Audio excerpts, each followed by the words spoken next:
It's the Veterans Radio Hour. Brought to you by Dallas Corporation for all your corporate printing needs. And by GIM Productions, creating internet solutions. Websites can do that. Now, stay tuned. The Veterans Radio Hour is next on the Veterans Radio Network. Tango Charlie Bravo, you're a go for the Veterans Hour.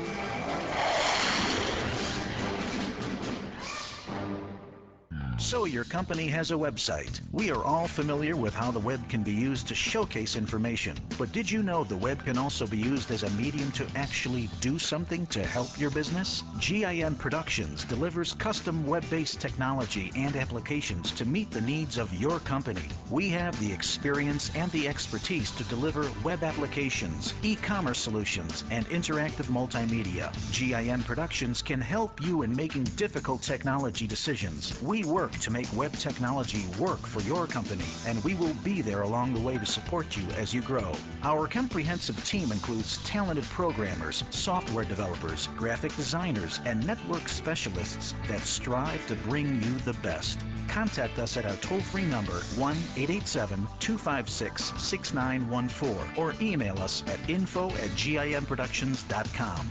Websites can do that.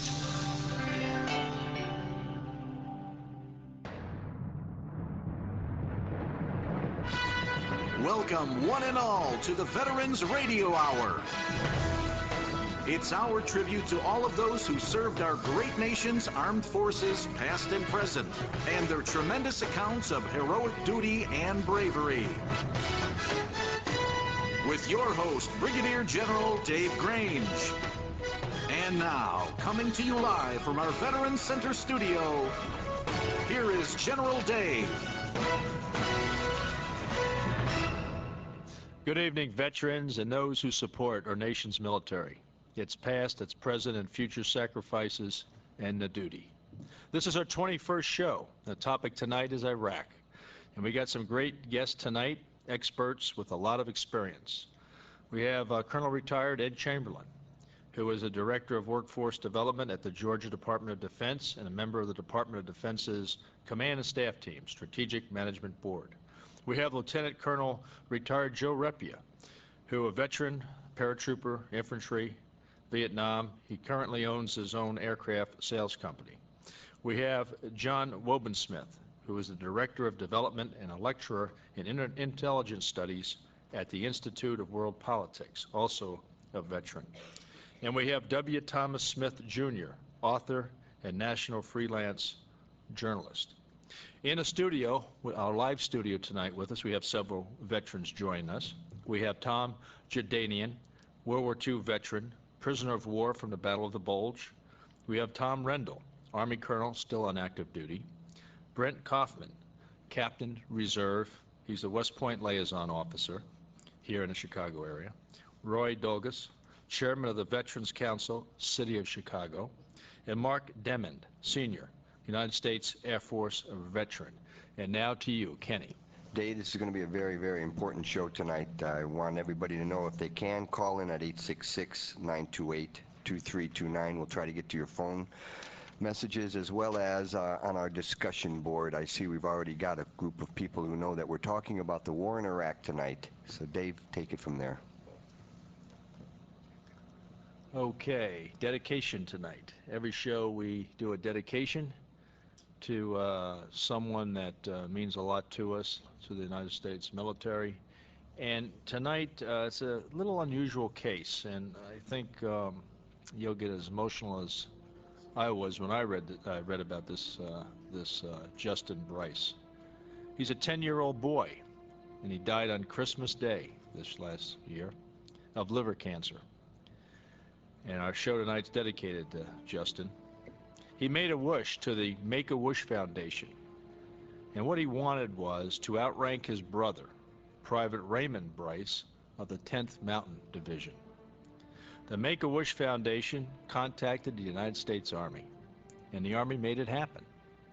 Justin was enlisted at 10 years old into the United States Army and promoted to sergeant right there in the Pentagon.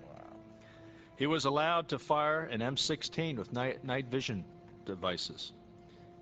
He acted as a commander of an M113 armored personnel carrier at Fort Belvoir, Virginia. And he took a flight on a Black Hawk helicopter. His mom said he was still calling himself Sergeant, wearing a little Army uniform until the day he died. Justin's headstone is inscribed, Sergeant Justin Bryce. Wow, amazing. Here is today's military quote of the day, brought to you by support from retired Lieutenant Commander Adrian Rubinkowski. Our quote tonight has to do with our show, and it's taken out of one of the speeches that the President of the United States made, and it goes, the segment is, "You're either with us or against us." So tonight we're going to talk about a little bit, the subject tonight is tied to a little bit to that quote. Do we stand firm? Do we take other countries to task that disagree with our present actions regarding Iraq? Do we go it alone? We're going to be talking about those things from the quote, "You're either with us or against us." You're listening to the Veterans Hour with retired Brigadier General Dave Grange. And now, back to the broadcast. Okay, I'm going to talk about our guest a little bit more tonight, real quick before we start. All four of these gentlemen are on the telephone with us for various locations. We have Colonel Ed Chambelien, North Georgia graduate. In fact, we went to the same school together. We got our commissions in the United States Army in North Georgia. He served 30 years in the United States Army as a Ranger, a paratrooper in 101st Airborne, 82nd Airborne. He was an infantryman with the 7th Infantry Division and the 1st Cavalry Division in Vietnam. And as I said earlier, he's now currently the Director of the Workforce Development at the Georgia Department of Defense and a member of the Department of Defense's Command and Staff Team, Strategic Management Board. And also on the telephone with us, Lieutenant Colonel retired Joe Repya, graduate of West Michigan University. In fact, he's the top graduate of that school. Commissioned as a Lieutenant of Infantry and went to Vietnam as an infantryman at the 101st Airborne Division. In fact, Joe and I went to Vietnam together. We did some other things together prior to going to Vietnam in our training. And then when he went to flight school in '74, we also did that together. Then after active duty, he served in the National Guard and Reserves for a while. He went to Desert Storm, fought with the Big Red 1 in the Aviation Brigade. He volunteered to be activated for that duty. And he currently owns Aircraft Sales Company. And I wish the owner of the studios here is tonight, Lance Hack, because I think Lance Hack would love to purchase an airplane from Joe Repya at the end of the show.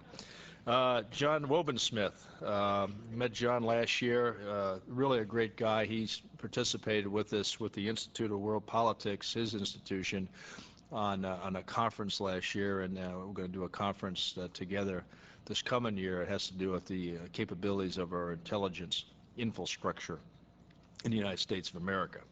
And he's 30 years experience in a national security field, the military and other places, and he's an expert on Turkey.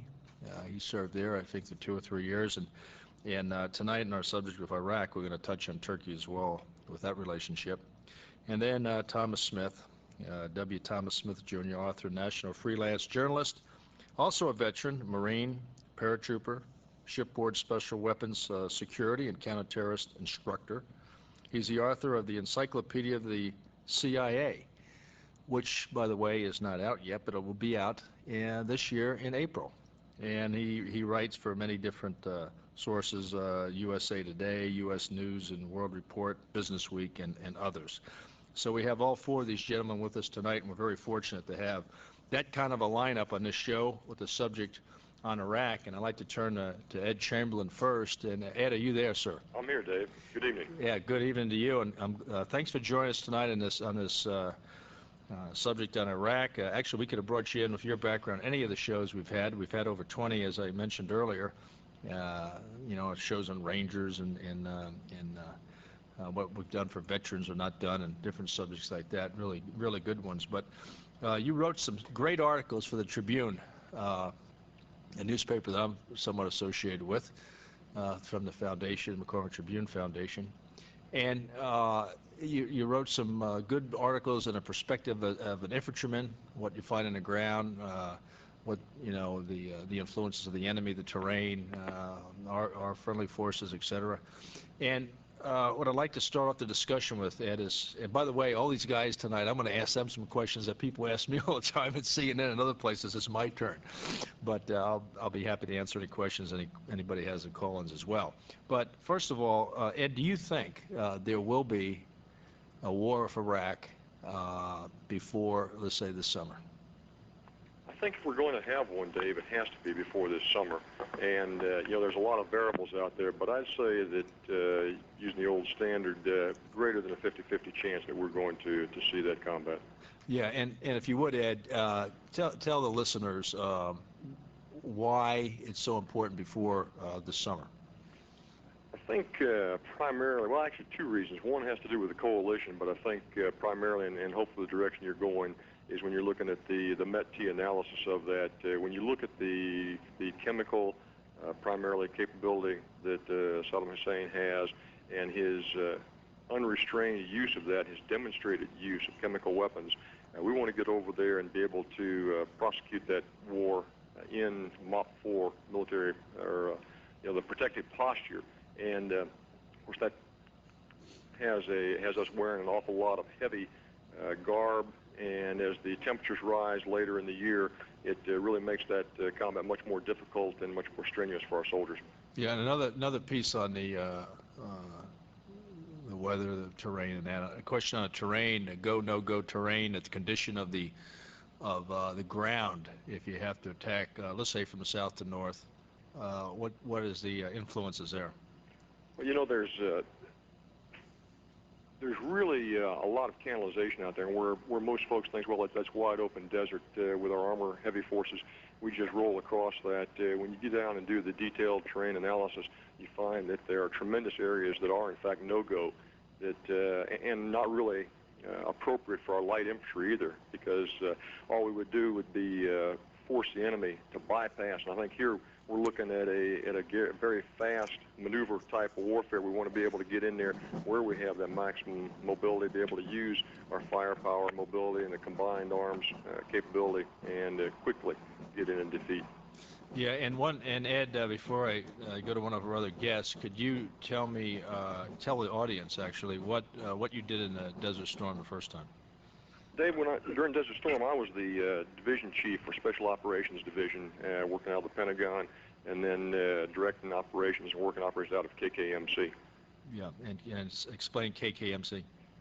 King Khalid Military City was the northern area that we were running operations from during Desert Storm, and that we ran our special ops forces out of, for one of the areas that we did.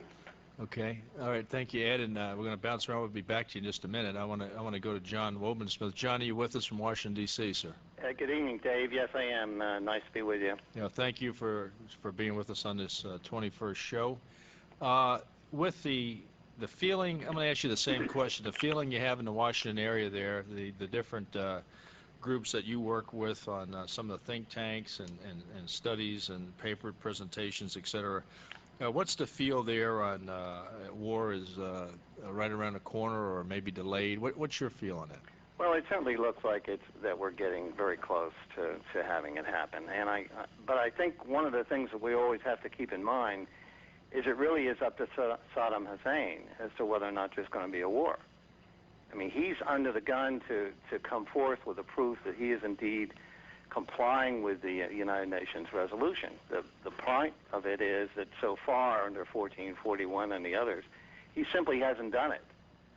He's not come forth. In fact, he's been obfuscating and hiding things and doing all kinds of different kinds of things to try to hide all the things that the team is there and is supposed to be shown on a voluntary basis, and that's simply not happening. So the question, I guess, is at what point in time does the United Nations and the United States say, okay, enough's enough, he's not going to comply, he's not going to do what he's supposed to be doing. And so, that's the real question. Now, at the same time, I also agree that from a military standpoint, and what lots of folks have said, is the time is coming fairly soon when this is going to have to occur if he doesn't come forth and make a sudden turnaround and really start cooperating.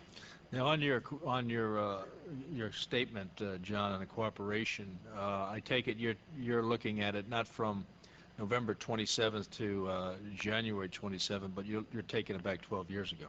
Well, actually, it does. It does go back that far. And he's violated so many of these, and he actually agreed that long ago, as you know, that he would in fact disarm, and he simply hasn't done it.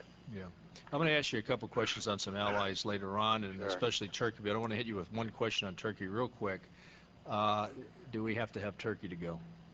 Well, Turkey's important, I think. Yes, I think they need to be there. In fact, they've been with us for many, many years now, because indeed we've been operating against the northern part of Iraq out of Turkey. We fly missions every single day out of Turkey. And they've been very cooperative and very supportive of us all through this whole period of time. So, but from the standpoint of, yes, there will have to be a force, obviously, coming from that area if we're going to engage in military operations. Yeah. Okay, we'll get back to you in a minute, John. I want to hit Tom Smith here real quick. Tom, are you with us, sir? I'm here. Well, thank you very much for being with us. Let me ask you a question on what your feel is on intelligence availability for the possible war on the horizon compared to, let's say, 91. Can you just give us a quick minute or two, your assessment on that then and now? Yes, sir. Well, first of all, General, I think our intelligence is far better than it was in 91, although it was very good in 91. But I think because of, well, there are two factors. One is the fact that that technology, it doesn't increase at a set pace. It increases almost exponentially. And in that, our ability to read the battlefield is so much greater than it was before. The other thing is, since September 11, our human intelligence capabilities have increased dramatically. I think we knew that we fell short in that in the decades prior to September 11, 2001, and there are myriad reasons for that. But I think we have the intelligence that will enable us to be very effective in this war if it happens. Yeah. Okay. None of us really are. Well, even if we do have access to classified material, we're going to go into that at all. Any of our guests or anybody here in the Veterans Radio Center. But Tom, let me ask you this from open source material and your feeling of how the CIA operates from past missions. What do we have going on in Iraq with the CIA right now? Well, I think first of all, you mentioned open sources, and that's a major that's a major function of the CIA, is to gather information from open sources. And good point. And for your listeners that may not be familiar with open sources, that's things like newspapers and magazines and television broadcasts. And when you have things like Al Jazeera, we're gathering a tremendous amount of information from that and comparing it with other bits of information that we gather from other sources. We put it all together, and we can process better finished intelligence. Okay, great. And we're going to get back to you as well, Tom, if you can just stay with us for a while. We only have about 4 minutes left, and I want to turn to my old Vietnam buddy, Joe Repya. Joe, you there, sir? I sure am. How are you, General? Good. Tell the audience, please, where you're calling us from, and then what's going on in your state, reference the drum of war. I'm calling from Minneapolis, Minnesota, and I guess my opinion, quite frankly, is yes, war is going to happen. It's somewhat inevitable now. The reason I believe that is I do not believe Saddam Hussein will change his actions that he has been doing over the last 12 years, and My gut feeling tells me it'll probably be the last 2 weeks of February or the first week of March when it will happen. Well, what's going on where you are right now? What's National Guard in Minnesota? What's well, happening? We do have a number of National Guard and Army Reserve units that have been called up and already deployed throughout the United States, some to Europe and some to the Gulf region. One thing that we might want to talk about tonight is the growing anti-war movement, because we've been having on a weekly basis activities up here, demonstrations to the tune of anywhere from 500 to 1,000 people. Really? And where is that? Is that at schools? Where's that A happening? lot of college students, parading through downtown Minneapolis. A lot of signs going up in the region saying, say no to the war in Iraq. So much so that my wife and I have 250 signs being printed right now that say, liberate Iraq, support our troops. Call your congressperson. All right. We will be distributing those in the Minneapolis area starting the end of this week. Okay. When we're going to take a break in a little while, but keep in mind a lot of questions are starting to pop up on our from the audiences, and so a lot of these things you're going to be thinking about. Do we go alone? Do we have allies go with us? The anti-war thing that Joe brought up. What does a smoking gun equal? What is it? I mean, what has to be a material breach in order to convince others, like the Europeans as an example, Russians, China, whatever, that there should be a war? What about North Korea as you look over your left or right shoulder? Reaction to the Middle East if we go to war. Is oil a reason or not? Sustainment of war in Iraq while we got Afghanistan still we're operating there, counterterrorism all over the world and other contingency operations, etc. So just keep these things in mind. Kenny, do we have time for one question? I've got this question from Master Sergeant Eric Frey, Air Force in Kunsan, Korea, just typed into us and wants to know, with the high percentage of reservists that are police officers and firemen, how is that going to affect us here in this country being called up? This is a great question. I'm going to go ahead and take a stab at it because we only have like 30 seconds left.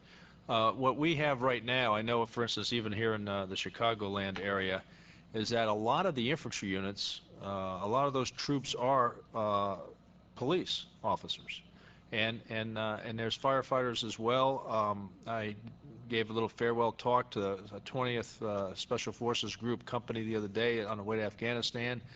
And in fact, the local communities will have a little bit of a vacuum as these citizen soldiers are mobilized, mostly under Title 10, which means federal government, some to state, when they leave. So we're going to take a break and come back, think about what you're going to be talking to us on the air to our four great guests. Military.com has now a site up, military.com/deployment. For those of you who are interested in more of the deployment news that's going on, it's a guide for the deployment. Also, remember, February 12th, the rally at the Supreme Court to support Colonel Bud Day and the class action suit against the government for taking away benefits from our veterans. They're going to be meeting at the Columbus Club and side of Union Station, and then at 11 o'clock at the Reserve Officers Association building right there in Washington, D.C. I want to also recognize the Vietnam Veterans Memorial Fund and all the great work that they're beginning to do once again, and the National Vietnam Veterans Art Museum here in Chicago. We'll be right back after this word.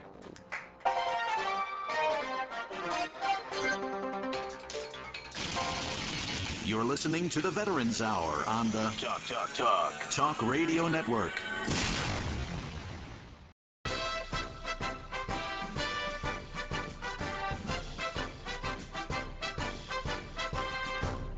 Weigh anchor, mates. The Veterans Radio Hour now continues full speed ahead on the Talk Radio Network. Aye, aye, sir. The Veterans Hour proudly presents our military hero's story of valor. Welcome back to the show. Tonight I want to tell you about a story concerning a chaplain, a hero chaplain, Charles Waters. Now, our military history is full of stories about the heroism of America's military chaplains. Countless were wounded, others were taken prisoner, and many were slain in the line of duty. For instance, during the War of Independence, 3 lost their lives. War between the states, 75. World War I, 11. World War II, over 200. Korean War, 13, and in Vietnam, 20. And Charles Waters is one of those chaplains that gave his life. He was a member of the 173rd Airborne Brigade, a hero of fierce fighting near Dak To, Vietnam in 1967. Chaplain Waters was moving with the rifle company when it engaged a North Vietnamese Army battalion. And during the fierce fighting, he moved forward into enemy fire to recover fellow downed paratroopers. On 4 different occasions, carrying them back to the constantly moving friendly perimeter as the company tried to defend itself against the onslaught of the NVA. He moved around inside each new perimeter, giving the aid he could to help the medics with their mounting tasks because of the number of wounded. Chaplain Waters was mortally wounded while saving his comrades, and he was one of the 3 chaplains in our history to receive the Congressional Medal of Honor. The Veterans Radio Hour salutes the Active Service Person of the Week, made possible through the support of Pabst Blue Ribbon Beer. As they say, PBR me, ASAP. Pabst Blue Ribbon Beer, available at your local retail outlet. Okay, now usually on our shows, in the last 20 shows, we have highlighted one active duty person. It could have been active duty that took off for an operation overseas. It could have been a National Guard or Reserve man or woman that was mobilized. But tonight we're going to recognize all active reserves and National Guard from all our services that are in theaters overseas right now, are en route to some theater overseas, training to go, alerted to go, and those performing duties stateside or in a foreign base during this time of conflict against many adversaries with the uncertainty of commitment to war. You're listening to the Veterans Hour with retired Brigadier General Dave Grange. And now, back to the broadcast. Okay, and again, with us we have 4 great guests. Colonel Ed Chambelien, member of Department of Defense's Command and Staff Team Strategic Management Board. Lieutenant Colonel retired Joe Repya, veteran, Vietnam, Desert Storm. He currently owns an aircraft sales company. John Wobensmith, Director of Development and Lecturer in Intelligence Studies at the Institute of World Politics in Washington, D.C. And Thomas Smith, author and national freelance journalist. And I welcome back all our guests. I had a list of some questions here that Kenny and I threw around before we started the show, but we have some terrific questions coming in from our audience tonight. And I really want to move right to that because this is actually, Kenny, the best I've seen. And we want to go ahead and take advantage of that. One of them here right now, it says, do you think President Bush has classified information that he cannot reveal that is promoting his urgency to go to war? And I'll throw that one to John Wobensmith. And the answer, I believe, is yes. If you watched or listened to Paul Wolfowitz last week, he started to lay out the case, and I thought did a pretty convincing job, and he indeed used, he mentioned, in fact, he said, you know, there were 2 big paragraphs, and I had to cut them down to 2 sentences for classification reasons. But obviously, they are they have information. And if you read Condoleezza Rice and you read Don Rumsfeld's and listen to them and what they're saying, they're being very specific, but without revealing the sources and methods of the information. But clearly, there is information there, both from defectors and from all the other intelligence agencies. Okay, and I think you answered that one fine. Let's go to Andrea in Georgia. You know, one of my concerns is what is going to happen to Americans if and when we attack Iraq. It does not seem that anything is being done about the terrorists who are and have been living in this country. And I'd like to go to Tom Smith on that, or anybody actually, but I'll try first with Tom. Well, that's a great question. I think, first of all, that the young lady who asked the question needs to understand that if we do go to war with Iraq, it's not like it's a separate war. It's an extension of the current war against terror. And I have to go along with what John Wobensmith just said. There's information out there. There's intelligence out there that we don't have. The general public has no knowledge of. That the administration does. And so we have to put our faith in the administration. We elected a president. He's got his cabinet there. No one wants to go to war. War is the last option, and I'm quite sure that President Bush feels that way. But in terms of, I hear so many people, they argue that, the war is not going well for the current administration, the current war against terror, and that's why he wants to go into Iraq. And you know, truthfully, nothing could be further from the truth on that. The war is going very well for the current administration. You have to look at it this way, General. It has been 16 months since September 11 and no major attack on U.S. soil. And, you know, we hear these terrorist threat levels the FBI and Homeland Security puts out there. And so many people come to me and they say, does that mean the terrorists are becoming more emboldened, or are they more eager? And no, what it means is that as a result of our winning the war against terror, we are gaining better intelligence. We're gaining better information, which we process into better finished intelligence. Okay, good answer, and appreciate that. This was Ed. Ed, I'm going to come to you with this next one. It's from Fossey from Salt Lake City, Utah. It says, do you see this upcoming war with Iraq as an extended war, or do you expect it over quickly with mostly a UN occupation? David, I think that's one of the great unknowns. When we geared up for Desert Storm, there were a lot of predictions on that, and I think everybody was surprised at how quickly that one went. I think this one on the outskirts, when we come from the south and go north, assuming that's the primary axis of advance, I think that will go very rapidly. The key aspect right there is twofold, I think. One is, what do we do with Baghdad?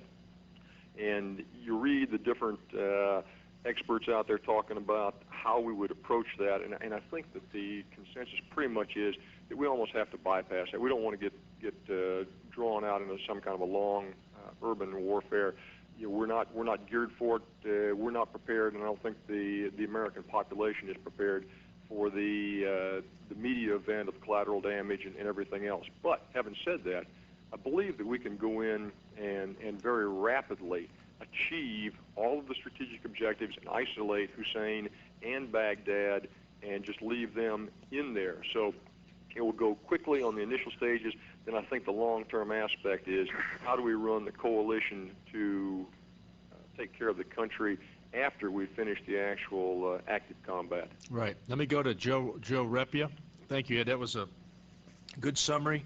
I want to go to Joe Repya because Jay Greeley from South Carolina has asked about the workforce, police, fire, tied to the counties and cities, et cetera.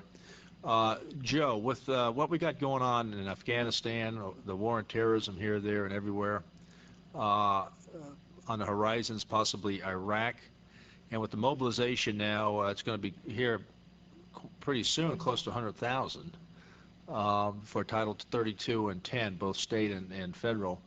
How are we going to sustain the commitment of the military the size of it is right now, and then be able to take care of the day-to-day security safety concerns of the American citizens at home? Well, that's a very good question asked, General, by the young lady from Georgia. The situation is that throughout the United States, National Guard and Army Reserve units are starting to fill the personnel squeeze of having units activated and deployed, and as a result, they're seeing some problems with recruitment and retention. It's a situation that's very difficult for a municipality that has a number of police officers or firemen they're in the reserve or guard, because once they go, it takes time for them to train up people. But what we're seeing, I think, locally here is a lot of municipalities are offering assistance when they see a small city or town lose some people. They're offering to step in and provide coverage to the best that they can. Yeah, and later on in the show, we may have to talk about national service of some sort to sustain this effort if it's for the next decade or so. But we'll come back in that point. Thank you, Joe. I want to do one more question here with John Wobensmith. John, has to do with Turkey, and Colonel Tom Rendell in the audience brought up a couple points about Turkey being one of or maybe our strongest ally. I kind of agree with that a little bit myself, having served with the Turkish soldiers in peacekeeping operations. But what is your feel on, I guess, what Turkey will really do to support our request, vice what they have to say to placate some of their citizenry? Well, you've got a little bit of a different government now than what they've had before, so it is a little bit stronger on the Islamic side of things than previously. But as you say, the Turks have stood side by side with us since Korea, and have been with us on every single time that we've called on them to help us or to support us or to support the causes. They certainly did some incredible things as well during the Cold War. But I think that the Turks will be solidly with us. As you say, there may be a little bit difference of what is said in public than what actually takes place, and certainly on the experiences that I had over in Turkey with the military were extraordinarily good ones. And they always did the right thing. I think one of the things that struck me was last week, the Turkish foreign minister called together a meeting of the foreign ministers, 6 of them, in the Middle East. The Iranians, Egypt, Saudi Arabia, Syria, and Jordan all got together. And they put out a joint appeal collectively to Iraq saying, demonstrate a more active approach towards the weapons inspectors. And they urged the Iraqis to do that. They did not go beyond that. The message was obviously very specifically directed at Iraq, and they did not come out with any other thoughts other than that. And I thought that was quite significant that the Turks were able to get all the others together, including the Iranians and the Syrians. No, that's a good point. We have, and we're going to probably come back to Turkey. We've got 1 minute left, and I want to go to Tom Smith real quick. It's a question from Fred in Oak Brook, Illinois. How difficult is it to hide the weapons the inspectors are looking for? Hey, you have 45 seconds, Tom. I'm sorry, but you can do it. Okay, General. I think it's very easy to hide the weapons. First of all, there are all sorts of there's a network of underground bunkers. Supposedly, there's also you have to consider the fact that he may have sent some of these weapons to countries that are he has a relationship with, possibly Syria, some of these other countries, even Iran. It's been suggested that some of these weapons have been moved to Iran. Who knows? Okay, thanks, Tom, and thanks to summarize that as quick as you can, because we're going to have to break in a couple seconds and get ready for a third segment.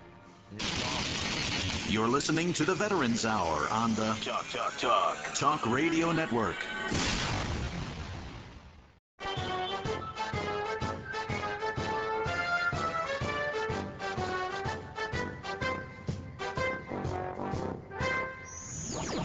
The Veterans Hour now returns to duty on the Talk Radio Network.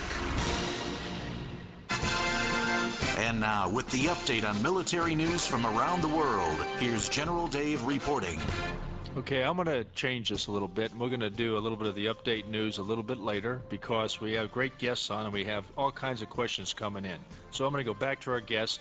We have 4 great guests tonight. Colonel Ed Chambelien, Army veteran, 30-year service. Lieutenant Colonel Joe Repya, Army veteran. John Wobensmith, Director of Development, Lecturer in Intelligence Studies at the Institute of World Politics, and Tom Smith, author and national freelance journalist. So we're going to go back to them, and we'll probably have time for one question to each guest. I'm going to try to honor what the audience that's calling in wants. And the first one's going to go to John Wobensmith. John, so here we go. This question, it would be unfair for me to answer it, so you're going to do it. It's from Ken Marquette, Los Angeles, California. CNN and Fox News has been accused of not providing the entire facts. They have actually gone on record saying that news is entertainment. What is your feel about these networks properly, in a balanced manner, giving what the American people want or need? Well, I watch Fox News a fair amount. I watch CNN probably a little bit less than that, but I would say thus far they have indeed been pretty balanced. They cover many different sides of the issue, so I don't think they can be accused of just taking one side of it or just the government side of it or anything else. I think they've done a very good job so far with the information that they have available to them. And I think they pretty fairly reported that. So it isn't that necessarily that they're taking a particular view. I think it's depending on the events, on the information that's being made available to them or that they can get access to. Yeah. And, it looks pretty balanced to me. Okay. I want to go to Ed Chambelien. And, Ed, this is a kind of a veterans, this is kind of a citizenship question. In World War I and World War II, the people had what was known as the war service flag. And it was the rectangular framed flag, framed in red, with a blue star. If you had a family member, in fact, we have one hanging right here in our studio. A family member was in service. It was a gold star, of course, if someone was lost their life. Gold Star mothers, Gold Star wives, and Blue Star mothers grew out of that service flag tradition. Is this something that we should bring back with the commitments we have right now? I think it's been an excellent idea, and particularly with the rise of popular support following the events of 9/11. And Joe, before we go further, if I could drop back for just a second on one of, I believe it was Joe's comments, and you were discussing the volunteer aspect. Yeah, go ahead. Yeah. We're really seeing an increase in our volunteers and folks signing up in the Georgia Guard. Been really some tremendous support down here. The other thing, I've been working with the Chief of Police Association on exactly that issue that you discussed earlier and some of the challenges. We've seen our State Defense Force, which is an all-volunteer force, more than triple in size following the events. So there's been a tremendous community outpouring of support for the military and for the national policies. Right, that, okay. that we've seen. And you're in the Atlanta area, right? Absolutely. Yeah, okay. And don't forget now, for the guest, we only have 2 minutes left, but we're going to stay online for 15, 20 minutes at the end of the show so we can get some of these other questions in. I'm going to go, Joe Repya, do you think, this is a question from Leesburg, Virginia, are we going to allow the generals to fight the war if we go to war, or is it going to be run by the political leaders? I think beyond a question, a shadow of a doubt, I think it'll be fought much like 91 Desert Storm was fought, and the generals will have a free hand to do what has to be done to get the job done. Okay, I hope you're right. All right, and the last thing, how the Osama bin Laden, he's still out there, maybe, maybe not, we don't know. I'm going to go to Tom Smith, and with all the intel research and background you have, what's your feel on Osama bin Laden? Is he laying low? What's he doing? We have like 50 seconds left. Great question, General. I think with Osama bin Laden, we have to look at it this way. He is either dead or he's on the run. If he's dead, it's one of two things. Either he's dead and the government knows about it, but they don't want to release that information for security or intel reasons. They don't want to make him a martyr. Or he's dead and we simply don't know.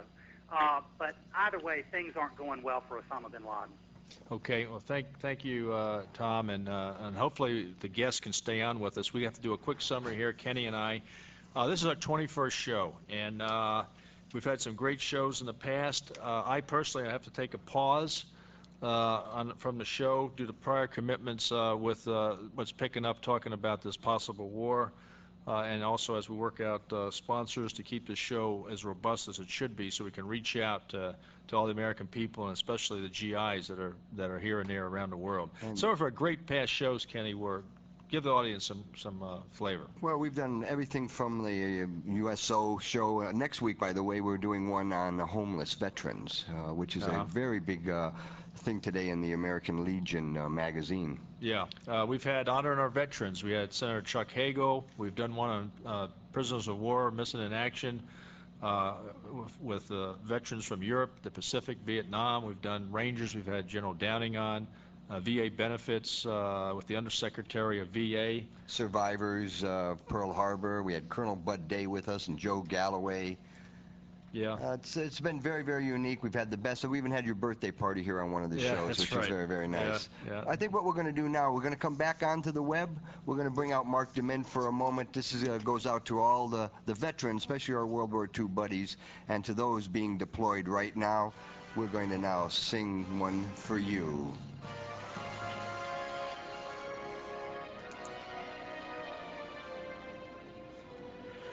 You vowed your love from here to eternity, a love so true it never would die. You gave your lips, gave them so willingly. Now I'm alone with only a memory. My empty arms will never know why.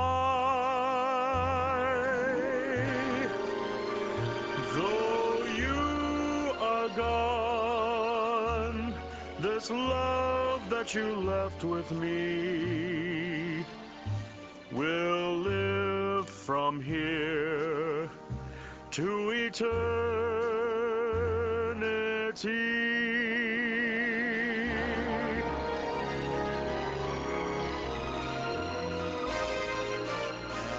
Back now. We're going to be streaming live on the web for about the next 20 minutes.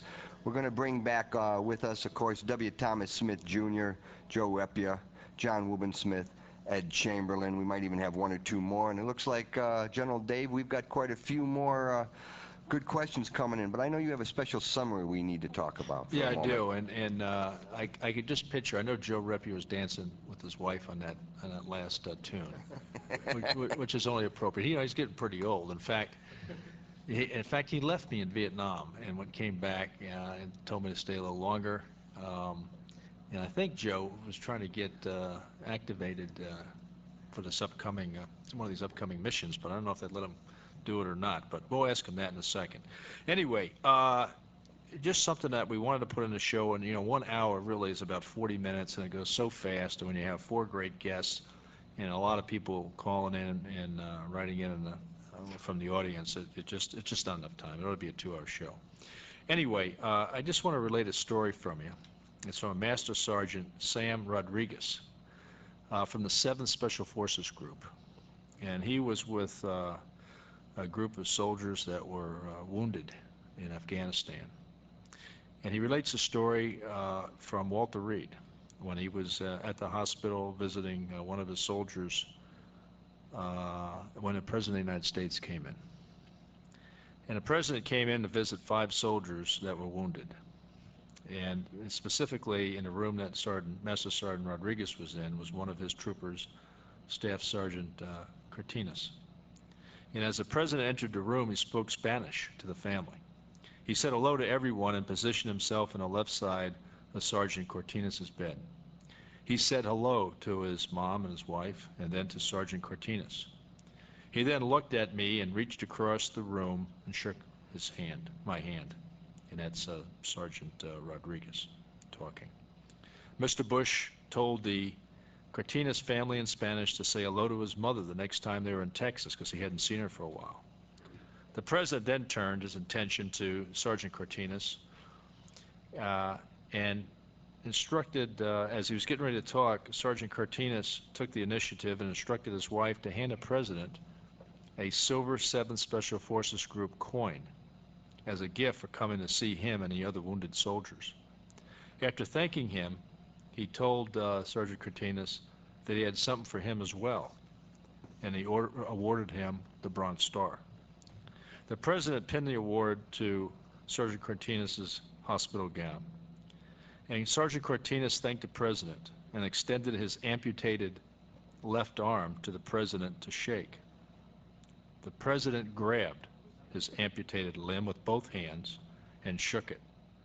The President then did something that took everyone in the room by surprise. He reached down and kissed Sergeant Cortinas on the forehead, the way a father would kiss his child before putting him to bed. As he rose from the bed, you could see the emotion welling up in his eyes. He told Sergeant Cortinas that he was strong and he was going to be okay. He turned to his wife and thanked her with a hug for her husband's selfless service to the country. Sergeant Cortinas told the president that he wanted to stand up for him, but the president told him that was okay. He was standing for both of them.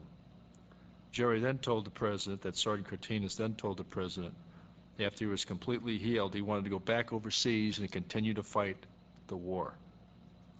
Mr. Bush told him and everyone in the room that we needed more men like Sergeant Cortinas.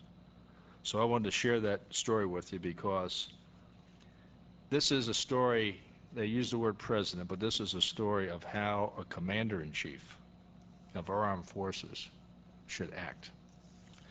Okay, Kenny, we're going to go to our audience.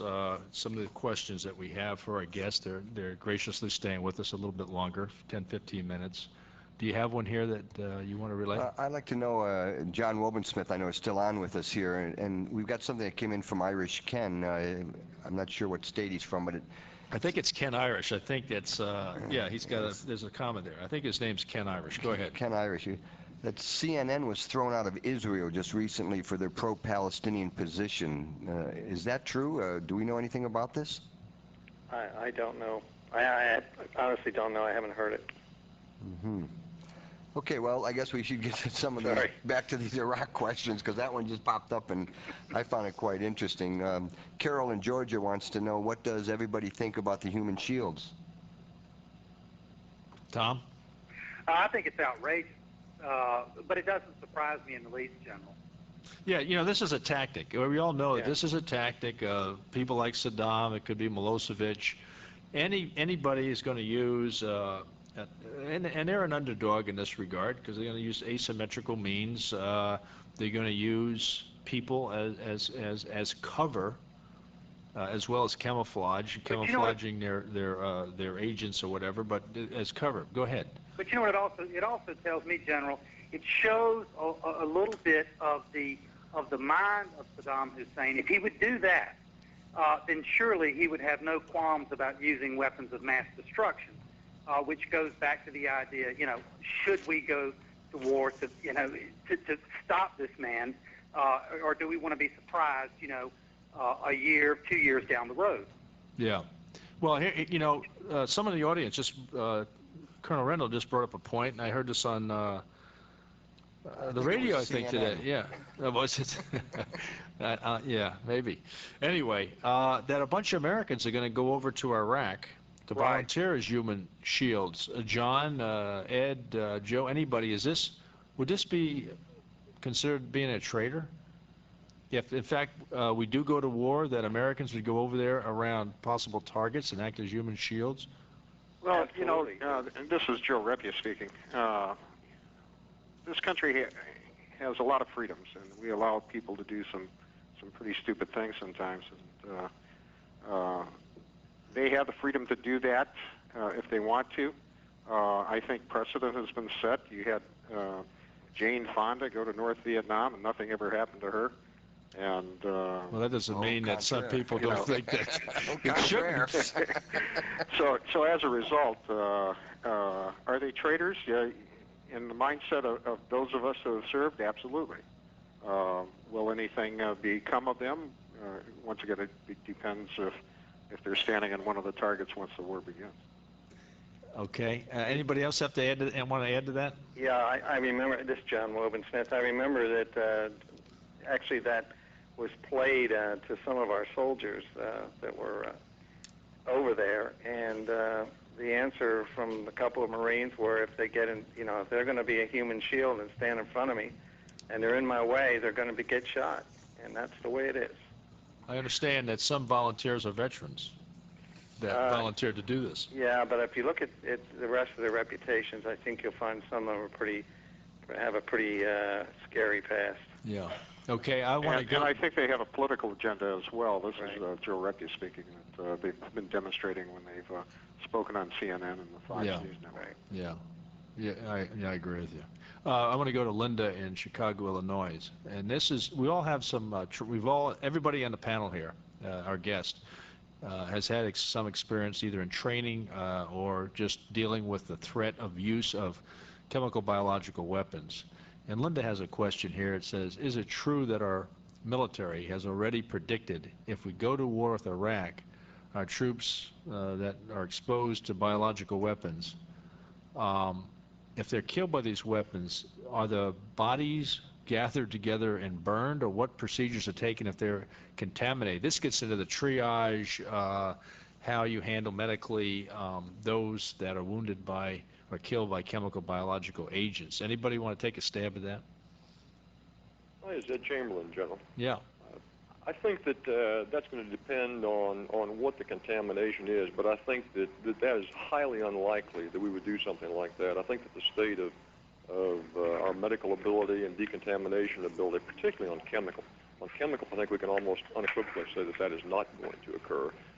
Biological, you know, the bioagent, while it's a weapon of mass destruction, I think it's probably the least likely that he is going to use against our troops. It just that's the kind of an agent that you use against a large population center as a terrorist act. It's not that effective against combat troops by and large, particularly when he has the chemical weapons in his arsenal. Yeah. Here's a question, and I agree with you. I can't imagine us doing that to any American GIs. There is a triage challenge. There is a challenge on the amount of resources we have to handle anything of massive catastrophic conditions, but I don't think that we would ever do that. But she brings up that question, and I've heard that before on some radio shows and that, so that some people believe that would happen. So thank you, Ed. I'm sure Linda appreciates the answer.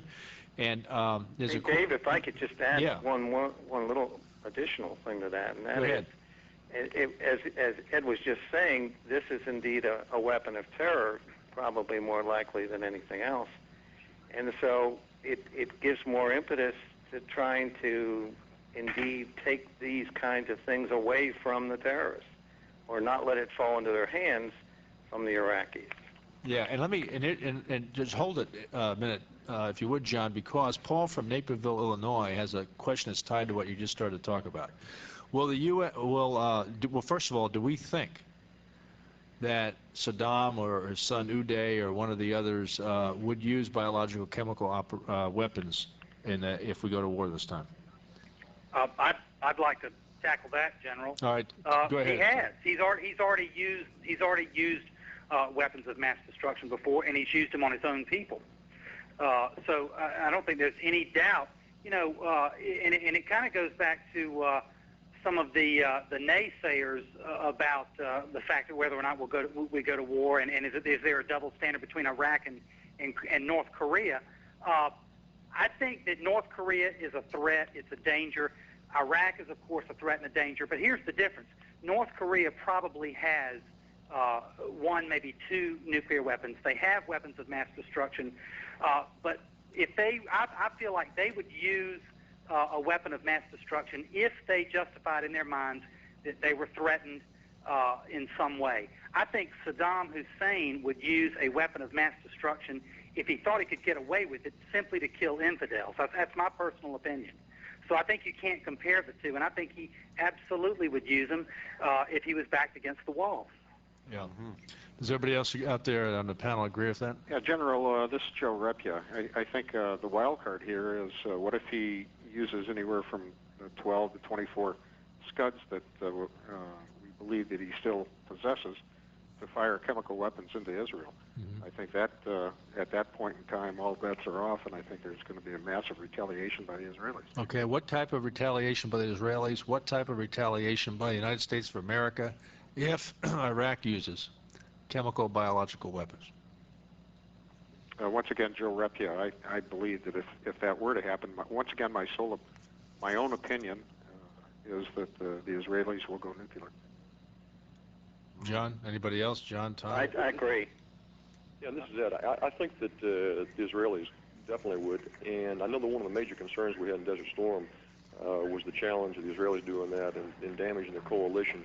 I think here, though, again, going back to the wild card analogy, that Hussein is such an outlaw and is perceived that way by many of his surrounding states, that if he used the weapons of mass destruction against Israel, I don't think it would have the same potential danger to the coalition that it may have had back in '91. I guess the only other thing I would say, it would depend on how great the damage was. I mean, if indeed the anti-missile system works and they're able to intercept the Scuds coming in, then and nobody, it doesn't cause any great amount of harm, I'm not sure that the Israelis would go use a nuclear weapon on them. But certainly they would retaliate. But I think it might depend. Well, let me ask then, since you brought up the word Scuds, have we found any Scuds? And, I mean, they're rather large. They can be hidden that easily or that well right now? They were hidden pretty well during the 91 war. We had a hell of a time trying to find where the Scuds were. Uh-huh. Yeah, their mobility is one of the biggest challenges. Right. Exactly. They launched 81 Scuds during the 91 war, and I don't think we knocked out one launcher at that point in time. But we didn't also have that 10, 11-year period of time when there were the inspectors in the past that were looking and finding. And I think that's what some of the people that are trying to have us go a different route and keep the inspectors there longer are saying. But now I've also heard that a lot of the Scuds are being hidden in typical semi-trailer. Right. They're very mobile and can easily be hidden. Joe, they're very difficult to find. Yeah, this is Joe Repya. The difficulty is you have Iraq the size of landmass of California, and you only have 100 inspectors in there. They can hide. It's like finding a needle in a haystack. Yeah. And once these things are pulled out, they can be launched fairly fast. And once they're launched, all bets are off. Yeah, we're going to go to North Korea in just a second. I want someone to answer this question from Paul real quick. It probably ought to be Tom. Paul from Naperville has to do here, and I know what I would say, but I want to hear Tom's response. Why is our space program and satellites not being used more effectively to help find these hidden weapons? Well, I think they are, General. I think that we've been relying on satellite intelligence, signals intelligence, that kind of thing for quite some time, and I think it's been fairly effective. But what we're doing now is we're trying to focus more, of course, on human intelligence. That's where the problem has been. But no, I think that we are using, and in fact, there is a lot of discussion about the idea that this war, if we go to war with Iraq, our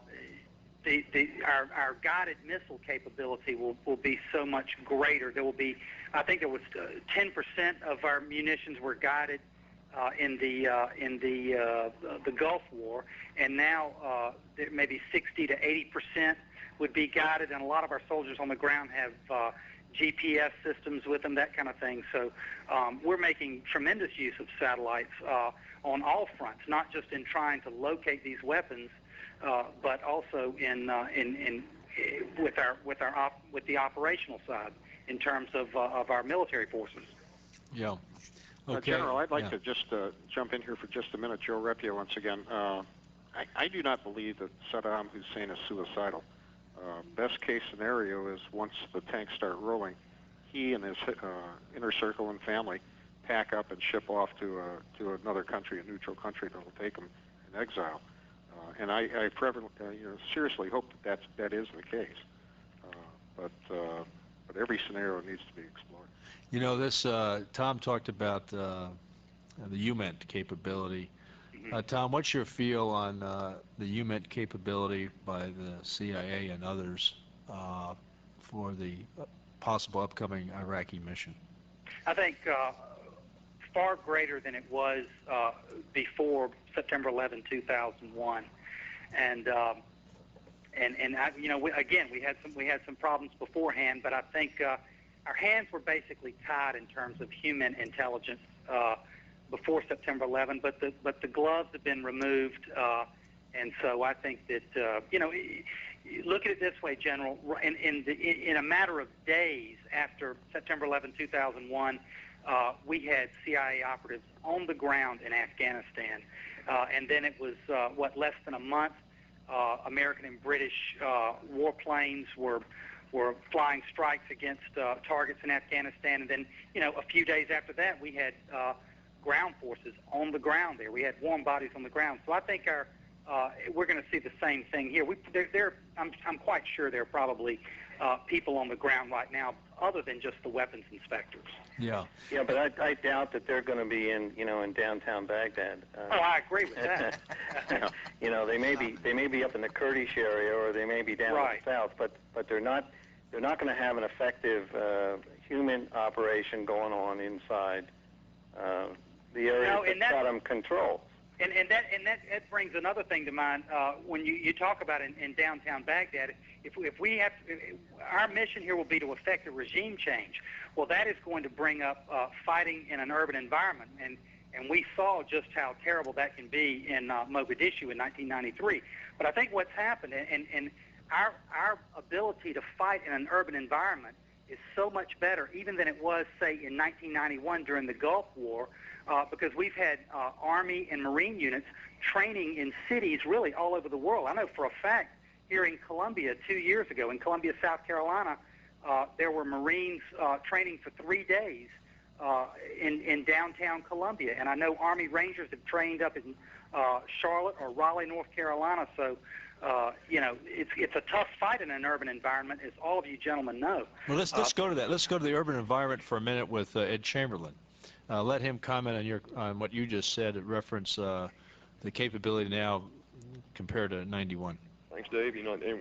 I think Mogadishu in 93 was one of the examples used. I think a big problem there was not one of training, but it was one of resourcing. We did not have the National Command Authority that had made the decision to put the wherewithal in there to fight the kind of environment forces that we did. And going back, I believe, to Tom's comments, with all of the training that we've seen now, I think the combination of the urban training, the HUMINT, and to digress to that for a minute, we made a comment that we don't think we have much in Baghdad. If we have news teams running around in there and we manage to talk to some of the folks that are anti-Hussein, I think that we probably do have, while not as robust as we'd like, I feel pretty comfortable that we do have some HUMINT or some human capability up in the key areas right there. Yeah. But we look at some of the big classic, Stalingrad perhaps being one of the best examples. In Berlin, it's just tough, dirty work. It's a soldier's work, and it's just going building to building. We get into the comments earlier about the human shields, and it's going to kind of become very difficult. But we have the plan, we have the resources and the capability. But I think that it would be a very absolute last resort for us, because we want to avoid that kind of a conflict for all of the reasons. The endangering of our soldiers and putting our folks in harm's way like that, getting embroiled in just that morass of foot-by-foot fighting, all the civilian casualties or potential, and then the media field day that something like that would cause. Right. And we got one more, and it's a good wrap up on the Mount fighting, the HUMINT. One more. We're going to do one more question on Iraq, and then, as we promised, we have to just go at least for a couple minutes to North Korea before we close down. And that is on Iraq, because this subject just keeps sucking us in. We can't get away from it right now tonight. But it's important, obviously. What equates smoking gun, material breach? In other words, I get a little tired of Germany and France right now with the weak-kneed attitude about no one. I never hear any of them saying what a smoking gun or material breach, whatever you want to call it, what does it equal? What would it be that people say, oh yeah, okay, that's proof? Even though this isn't a murder trial, this is something that's been going on for just ignoring the UN for 12 years. But what do you think the Europeans would equate to a smoking gun? Anybody? Well, that's a good one. This is Chambelien. I really think that the vast majority of the population, the U.S. population particularly, and the Europeans probably to a lesser but still a concerned degree, are very naive. And they don't understand. They want to wish the best of everybody and just cannot believe that Hussein is the actual thug that he is, that he would endanger his people like he has, and that his entire focus is looking out for he and his small cadre of folks that surround him. I think it would actually, I'm not sure that there is such a thing that they would believe, because then you get into the credibility. You've seen here, it's a trust issue. Who are we going to trust, Hussein or Bush? Well, that's an easy answer for me. And, why in the world we even go to those kinds of discussions just boggles my mind. But I think there's people who are just going to stick their heads in the sand and refuse. And if we do come up with something, they're going to claim it's a fabrication by our folks to try and promote a war. Well, we've got to start winding down now here, and I know that General Dave, you wanted to just do one more relationship about our concerns that Korea is withdrawing from the nuclear arms treaty. We had a question come in from Tim in Chicago. Yeah, and Tim gave us this question, but I'd ask each of you just to give us 1 minute of your time, and try to make it 1 minute because of the time constraint we have right now. Pulling out of the treaty, but also it doesn't have to just be the treaty, because it's more than that. The concern about the situation with North Korea right now, with what we got going on in the world, and let's start with Joe Repya. General, that's a good question. What do we do? My gut tells me that we should try to open as many lines of communication with North Korea as we can, just to delay dealing with the issue until we finish in Iraq. Once we're finished in Iraq, then we can focus in on North Korea. But we obviously can't trust them. No agreement that they sign is worth the paper it's written on. Okay, Tom? I agree, but I think we have far more leverage with North Korea than we do with Iraq. We have, of course, our allies, South Korea. The Chinese don't want us bringing in nuclear weapons into the region, and so they're going to be hot to try and get North Korea to fall back in line. So I think we have a lot more leverage with them. All right, let's go to John Wobensmith. I think the motivations you have to look at with North Korea. This is a country that's basically on the verge of collapse. They've got this terrible problem of starvation among their people, and what they've done in the past, and what I think they're doing right now, is they're just simply trying to blackmail the West and trying to figure out how they can leverage this to take care of their starving people and their economic disaster in the country. Yeah. So in terms of that, how do you handle that? Well, you work on them diplomatically. You don't go and move the nuclear weapons in against them or anything like that. I mean, you've got to take it. It's an entirely different approach than it would be with Iraq. Roger that. Okay, and to wrap up, Ed Chambelien, if you would, Ed, just your feeling on that as we look over our shoulder while we're focused. I think I have to agree with your other guests tonight. I think that it is a ploy. It's a blackmail attempt. It's an effort to try and pull them out of some kind of a last ditch stand there. I think that a significant concern may be looking at South Korea and the emerging young population there that doesn't recall the war and the problems of earlier, and their continued focus in efforts in trying to move U.S. forces out of the area. I think if we do that, as appealing as that may seem on occasion, that would potentially cause some major destabilization of that entire region, with China and Japan both emerging as major forces there without the U.S. as a tripwire and stabilizing. We would have some significant concerns in that region. Yeah. Well, I appreciate all of you being with us tonight. I really thank you. It's the most, I would say, internet traffic, people calling and getting with us on the subject. It's a broad subject, obviously, but everybody's worried about it. But I think it's also because of who we had on the show. So again, I thank you very much for being with us, and I hope to see all of you sometime soon, somewhere at your place or here. Great, Dave. Thanks very much. Enjoyed it, General. Thank you, sir. General, thank you very much for having us. General Dave, thanks a lot. Really enjoyed it. All right. This has been the Veterans Radio Hour. We've been live streaming around the world. Come back and be with us next week every Sunday night. You can also log on to our website again and listen to the archive of this show, as well as all of the past shows, and that'll be 21 of them as of today. General Dave, thanks very much, and we'll be looking forward to seeing you a little bit more on CNN and whenever you're back in town with us here.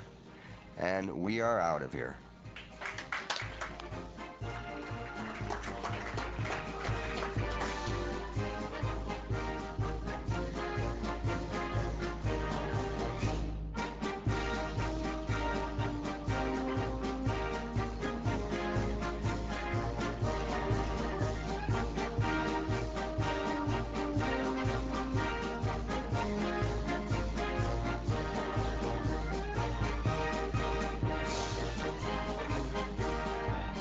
Ladies and gentlemen, on behalf of the Veterans Radio Hour, this is Carl King, Roger Wilco, and out.